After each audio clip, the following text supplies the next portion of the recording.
New topic. And if you see, well, it says chronic pain. Goodness, it's not chronic pain. It's Christians and cannabis.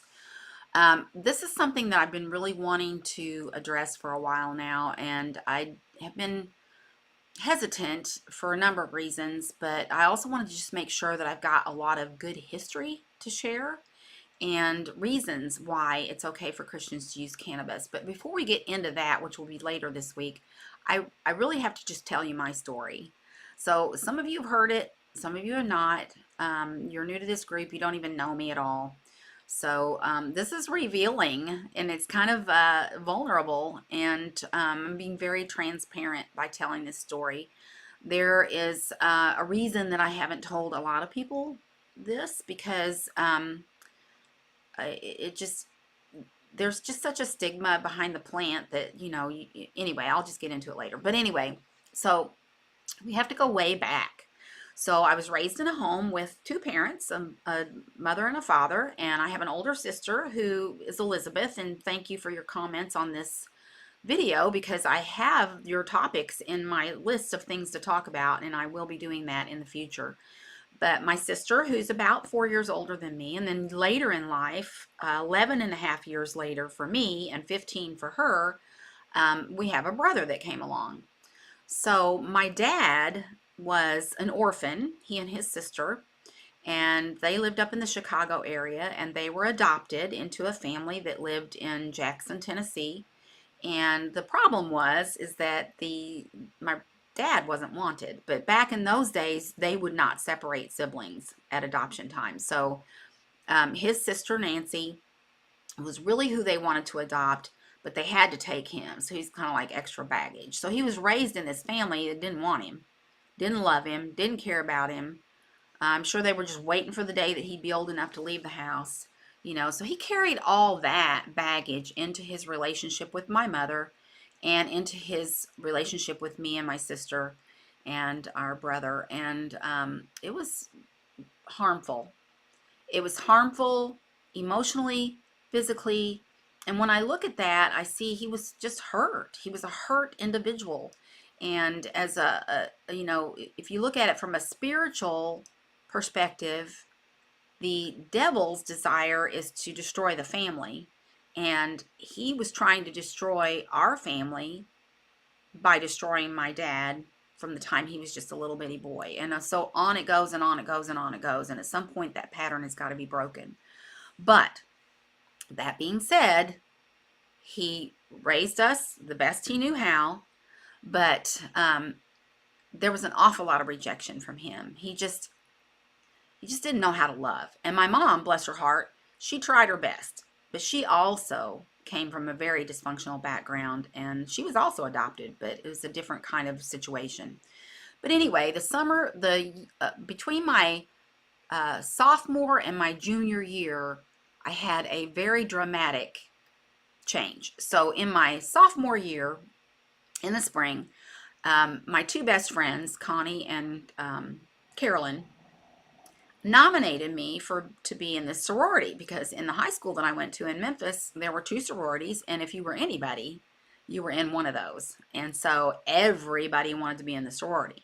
So they nominated me, and I was like, oh yay, I'm gonna make it, I'm gonna make it. Well, at the end of the nomination period, where they kind of, they assessed who you were, and they were looking at you and trying to decide if you were gonna fit or not, they made their decision. And out of all the girls that were nominated, there were two that weren't, and I was one of them. And so that was another serious, serious form of rejection for me. I was devastated. I'm not good enough. I don't fit in. Nobody likes me. It was just all that scenario. I'm sure a lot of you guys have experienced the same thing. But that changed the trajectory of my life, because that summer between the sophomore and junior year, I was introduced to a different experience. So I had already shut the door on my best friends. I couldn't. I just couldn't. I couldn't hang out with them anymore. I couldn't talk to them anymore. I was rejected. I was embarrassed. I was humiliated. I was a loser. I mean, it was just awful. So that summer, my parents let me go to Jackson, where my cousins lived, and I stayed with them for a couple of months. Well, my uncle owned a jewelry store, which was a good experience because I did get to work there. But the thing that happened was my cousins were loose, very loose girls. They had lots of money, lots of time on their hands, lots of opportunities. The leash on them was very, very long. They could do whatever they wanted. And one of those things was drugs. So I said, yeah, let me try it. Yeah, I'll do it. First thing I did, LSD. Now I'm 15 and I'm at my aunt's house, who is a hoarder, and there's stuff piled up all around every room, and I took LSD. Now, you can kind of tell where this story's going. It was a trip. Yes, it was. I was crawling on the floor and things were moving and jumping out at me, and it was terrifying, really. And I didn't ever want to do that again. I think maybe I tried it one other time, but that was the end of that road. I didn't want any part of that. We did some other things. We did some Quaaludes, and I don't know. We just did a whole bunch of stuff. And we also smoked some pot.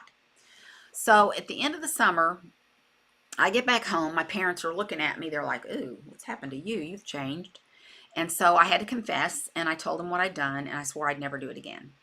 Well, school started. I was a junior, and I navigated straight towards the people who were using pot. And they were accepting. There wasn't any, there wasn't any like, you're not good enough for our group. So that's the way the rest of my several years after that was using marijuana. So I smoked, not during high school, not every day. Please don't get me wrong there, because it was only when you could get it that we did that. But then once I got out of high school, yeah, it was like we were looking for it all the time. We just wanted to get high. And so I ended up taking that path for a very long time until I was 34. And this is where it changes, because my mom had gotten saved and she was praying for me, but I don't think she really even knew that much that I smoked. I don't know. She may have known I smoked. I don't know. But I didn't live with her anymore at the time anyway. I was married and had kids. And I felt so guilty, and I was paranoid, and I was like, why am I doing this? This is illegal. We could get busted. We'll lose everything, reputation, house, kids, everything. I've got to stop. Well, I couldn't quit. Now, I do want to clarify, this was not something I did all day long. This was just usually in the evenings after dinner, just kind of a relaxing time, but it still filled me with regret and paranoia and guilt. It just was not a good fit anymore. So I decided, I made a calculated decision. All right, I've tried on my own. I can't do it. So I went to Memphis over the weekend, went to my mom's church, and I made the decision that if Jesus is who he says he is, then I'm going to ask him to take this off my back, because I don't want to do it anymore. So the altar time came. I went down to the altar. My mom was in a state of shock. I think her chin was laying on the floor.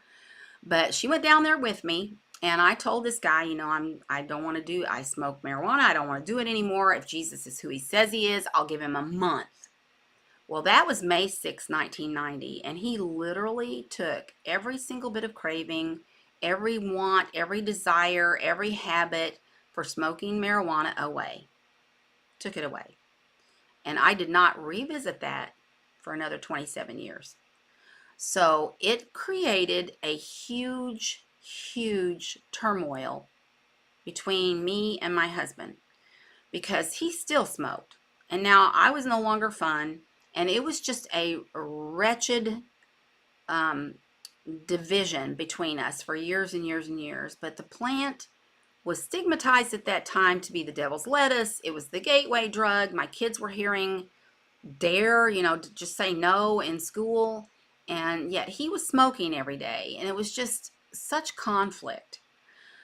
But we made it through. We've made it through, obviously, because we're still together. We've been together for 45 years. But at one point, I decided, 27 years later, after it had been legalized, and I was going to revisit this.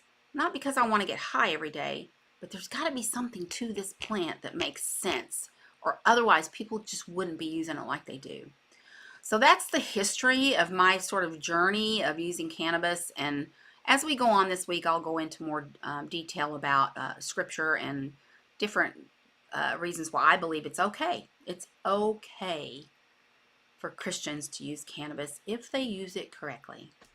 So that's my story. You guys have the best rest of your day.